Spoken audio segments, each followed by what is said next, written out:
All right. So in lecture 3 of strength of material 1, we want to look at analysis of bars of varying section. Analysis of bars of varying sections 1. Okay, good. Our lecture outline is composed of the introduction, principle of superposition, bars with cross section varying in steps, and also bars with varying axial load. We're also going to look at some work examples as well to enhance our understanding. Good. Our introduction is composed of what? Mainly prismatic sections and non-prismatic section. If you say a section is prismatic, it is just mean that it is uniform, okay? And when we say a section is unprismatic, it is the opposite. That is, it is non-uniform. Before we even dive to that, let's take it from the basis. The geometry of structure members can be either prismatic and non-prismatic. Prismatic members have uniform cross-section, whilst non-prismatic members have varying cross-sections. Okay. Structural members may consist of different sections joined together to form one section, consisting of prismatic section and non-prismatic section, or combination of what? Both. That is, for some structures, you can see that they are only composed of prismatic section alone. They are just uniform. But some too, it can be a combination of what? Both. And take note that some of these structures too, we still calculate for stresses and strain in them. Okay, because they also stress and strain under various loads and also under some various conditions. Good. Non-prismatic members result in material savings compared to what? Prismatic members.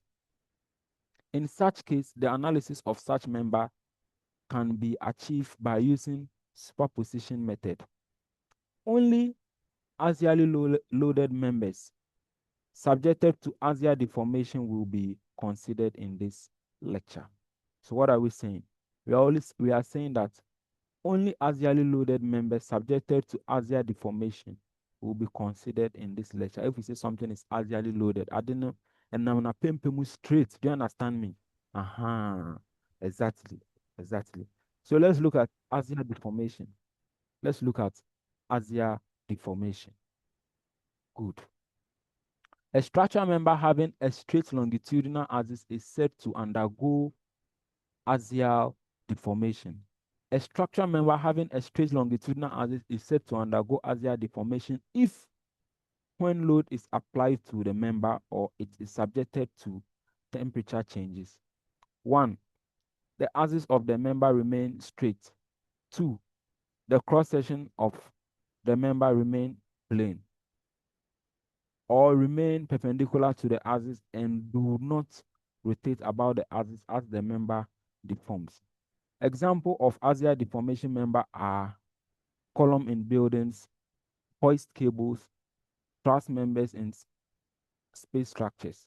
Okay, so when we're talking about axial deformation, some places that you may experience some of these in are columns in buildings, the hoist cables, yes, and also truss members in space structures. If you say something is a truss, I hope most of us have seen it before. Good. Axial deformation is characterized by two fundamental kinematic assumption. Okay, when we say the axial deformation, it is characterized by two fundamental kinematic assumptions. If we say kinematics, just the study of movement of a body. Do you understand me? And that is one. The axis of the member remains what? Straight.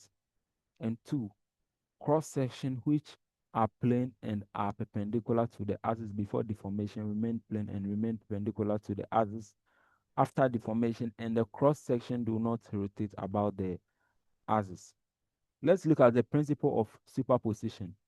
Principle of superposition. Good.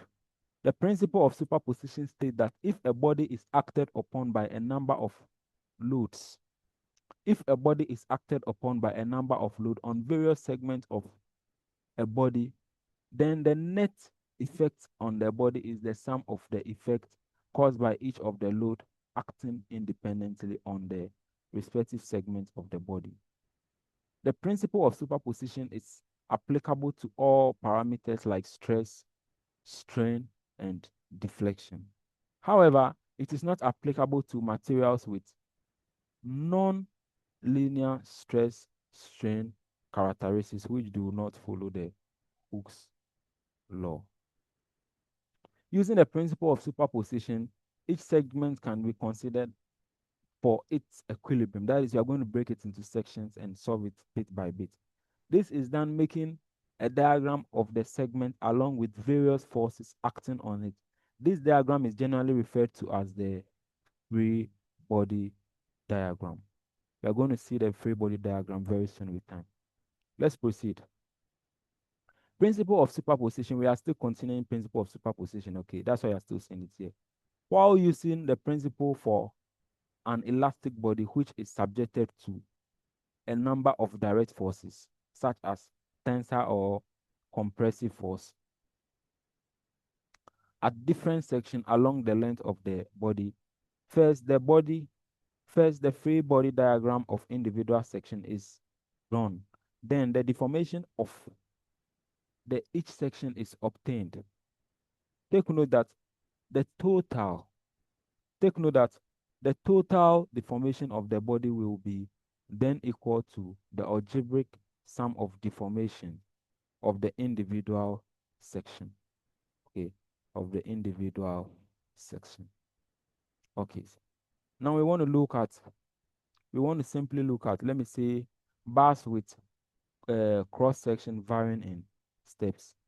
So before even that, this is a bar, okay, with cross sections varying in what steps. You can see that section A3 is bigger than A2, and even A2 is also bigger than what A1. So let's focus on this for the main time. And that is a bar of different length, okay, and of different cross-sectional area is shown in the figure below. Let this bar be subjected to an axial load P. So which kind of load is this? Will you call it a tensile force or compressive force? Anyone to answer that question for us before we proceed? Anyone to answer that? Which kind of force? Tensile force. Thank you very much. So this is this Tensile force. exactly. So this kind of body is in tension. Okay, this kind of body like this is in tension. So as you can see over here, and it has different length. Okay, but at the end of the day, it is being used to what stabilize an object somehow. What if we want to, before we even install it at the first place, we are supposed to calculate to know the stresses and strains in it, okay? Before we even go to install it where we are supposed to install it to support what load is supposed to even carry. You see, so that is why sometimes we have to do some of all this calculation to even know whether the body is determinate, indeterminate, or what, statically determinate. Good, good. So over here, as we are seeing, as we all know, the P is our load or the force. The L1 is the length of section 1. A1 is the cross, as follows. Okay, as follows. Please take note. Take note that though each section is subjected to the same axial load P, yet the stress, strain, and change in length will be different. Okay, it will be different because you can see that the material is not equal. Do you understand me? This one has a different dimension from this. This one also has a different dimension from. So at the end of the day, they are all going to experience different amounts of forces and strains. Yes, okay. The total change in length will be obtained by adding the change in length of the individual sections. Okay. So what is the main aim? If at the end of the day you are being asked to calculate for the whole, let's say total change in length, then it means that you have to add what? Change in length of body one. The total change in length, this is the formula I'm going to use to obtain it. Okay. So the total change in length is going to be equal to what? That is change in length of body one plus what? The change in length of what? Body two. Okay. Plus the change in length of what? Body three. Then you realize that we are done getting the total what? Change in length. Okay. Take note that there are so many formulas to calculate for the change in length, but the nature of the question will determine the kind of formula that we can adopt. Yes. So let's proceed. We shall get there. So this is what we are required of, and that is this shows that the bar of cross section varying in step, the total extension is given us. Okay, so you can also use this formula to get, let me say, your total extension of the bar. Okay, your total extension of the bar. This means sum. Okay, and this is the load. I means at infinity, area at infinity, elasticity, all of that. Okay. Uh-huh. So you see, the principle of superposition. This is what Hottis was saying. Okay. Uh-huh. At the end of the day, the force that is acting on all, we can break it into sections. You see. Uh-huh. So that is it as you are seeing over here. But we will still dive to look at the more technical ones. I think these ones are very, very quite straightforward. Very, very, and these are some formulas, and this is how some of these formulas came about, okay, which is being proved over here. I think we proved this in our lecture one, so there will be no need to waste much time on it. But for the most important ones, I'll hit on them. Yes, for the most important ones, I want to hit on them, and we see how best we can start solving questions, okay. And the total extension of the bar. Take note that if the magnitude of the load is the same, then let me say this equation 14 you are seeing over here. Take this equation serious. Take equation 14 serious. As a matter of fact, we are going to be adopting equation 14 in most of our calculation. So you can just write equation 14 somewhere, okay? Uh-huh. The formula I wrote for you some few time ago, this was it. By equation 14, take it serious. Okay, for equation 14, it can solve most problems. Uh-huh. But in some cases where at the end of the day all have the same load, you can substitute the load out.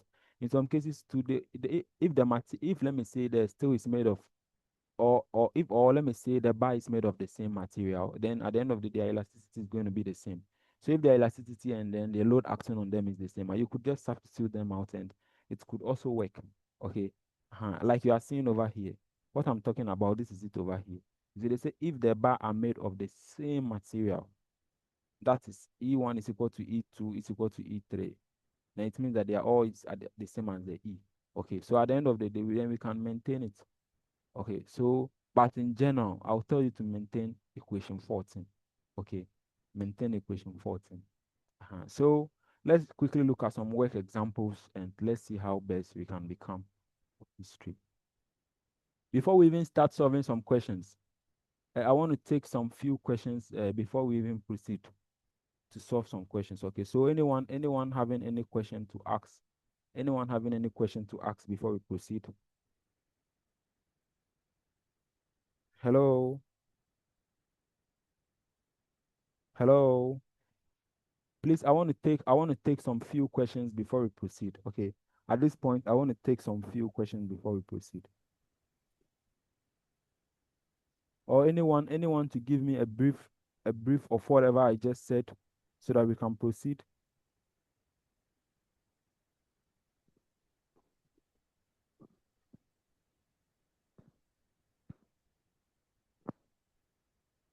All right. If no one is willing to do so, then let's continue. It means that we all understand.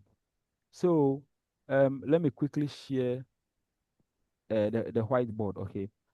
Someone should quickly read this question for me and let's proceed.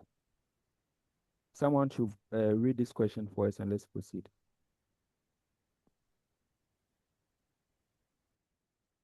Okay. An axial of 35,000 newtons is acting on a bar consisting of three lengths as shown in the figure below. If the Young modulus is 2.1 by 10 to the power 5 Newton meter square, determine the stresses in each section and the total extension of the bar. Okay. Thank you very much. So that is the question he just read. And the question says that an axial pull of 35,000 Newton is acting on a bar consisting of three lengths. That is length 1, length 2, length 3, as shown in the figure below. If the Young modulus is 2.1 times 10 exponent 5 Newton per millimeter squared, determine the stress in each section and also the total extension. So we are supposed to, if you take A alone, you are supposed to calculate for stress in section 1. You come and calculate for stress in section 2. You come and calculate for stress in section 3.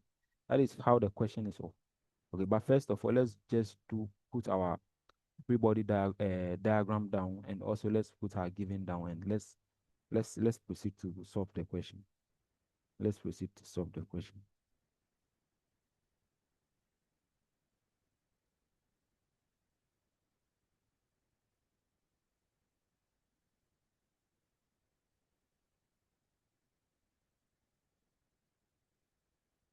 Okay, so this is my given.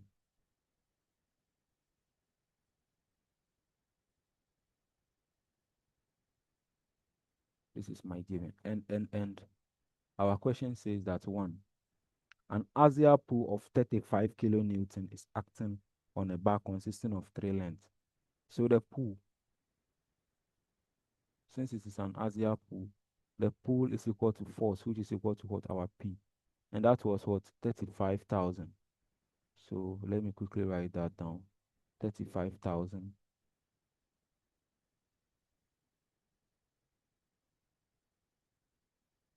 35,000 Newton. Uh-huh. It's acting, yes, the bar is consisting of three different lengths as shown in the figure below. If the Young modulus, that is the E. So they say the Young's modulus. The Young's modulus, the Young's modulus was given us.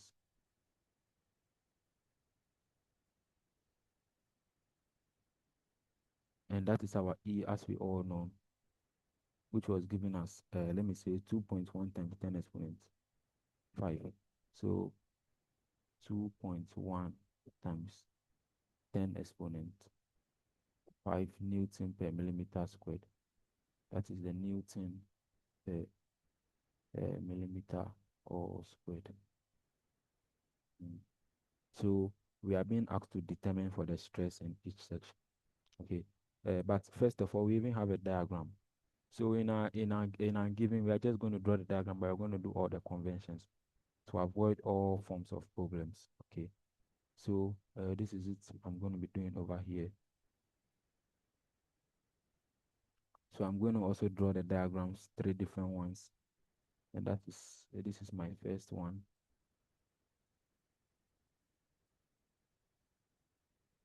Then I add the other one.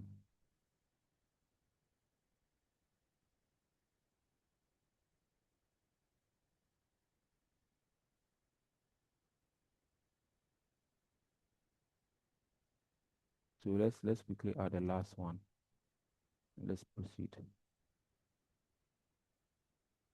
In few minutes time, the link is going to go off. Maybe we have to click and come back stronger.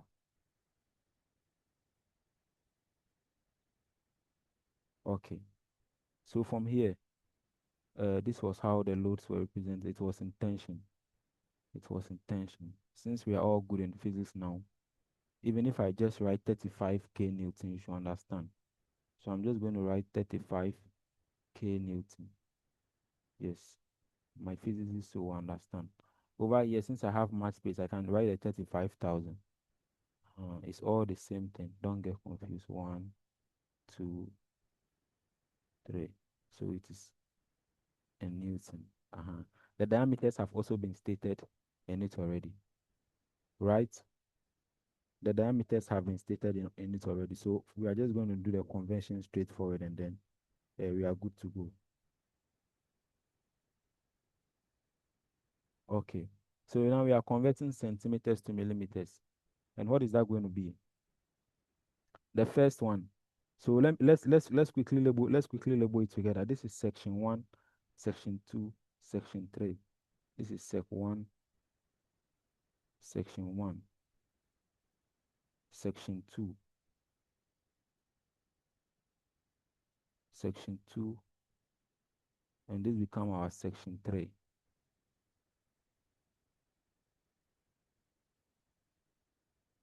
As simply as that.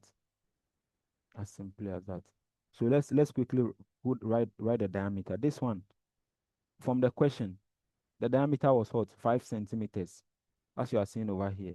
This one, it was 3 cent. This one was 2 centimeters. So we'll convert it. If we convert it, you realize that it is going this 2 centimeters is going to become 20 millimeters. This is going to become 30 millimeters. This is going to become 50 millimeters. Okay. So let's write that down. This becomes 50 millimeters. This becomes 30 millimeters.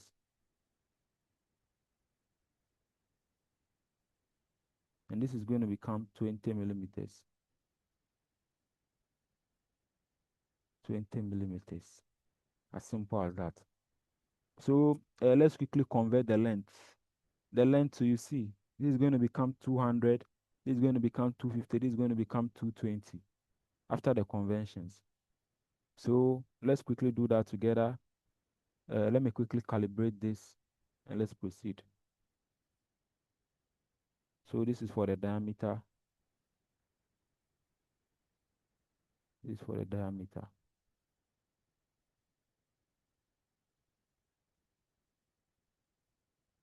This is for the diameter.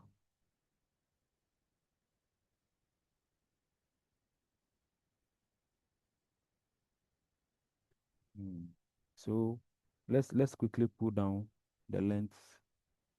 Let's quickly put down the length.